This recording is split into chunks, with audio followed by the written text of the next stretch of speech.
আসসালামু আলাইকুম রহমতুল্লাহ। আজকে শুক্রবার। আমি মোহাম্মদ রিমু চৌধুরী আপনাদেরকে সবাইকে শুভেচ্ছা জানাচ্ছি এবং তার সাথে আজকের শুক্রবারটাকে আমি উপভোগ করার জন্য এই যে কাঠের তৈরি ব্রিজ, এটা আমাদের 10 নম্বর মোহনপুর ইউনিয়নের পাথরঘাটা এই জায়গাটার নাম, এখানে অবস্থিত। তো এটা আমি দেখানোর জন্য আপনাদেরকে এই ভিডিওটা আপনাদের উদ্দেশ্যে করলাম। আসলে আমি আসছি, আমি যদি একাই দেখে উপভোগ করে চলে যাই কেমন হয়। তো এই জন্য ফেসবুকে দিয়ে আপনাদেরকে সবাইকে দেখার সুযোগ করে দেব।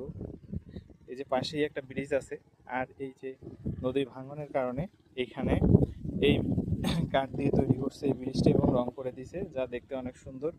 অনেকেই আসে, সময় পাইলে ফ্রি সময়ে এখানে ঘুরতে আসতেছে। তো এটা একেবারে গ্রাম একটা জায়গা। তো এই যে পাশে মানুষ ধান চাষ করতেছে, আর এই যে ওই পাশ থেকে রাস্তাটা আসছে পাথরঘাটা স্কুলের পিছন দিয়ে, আর এই যে এই পাশ দিয়ে হয়ে আমরা এই যে ব্রিজের মধ্যে আসছি। তো ধন্যবাদ সবাইকে আমার ভিডিওটি দেখার জন্য। আল্লাহ হাফেজ।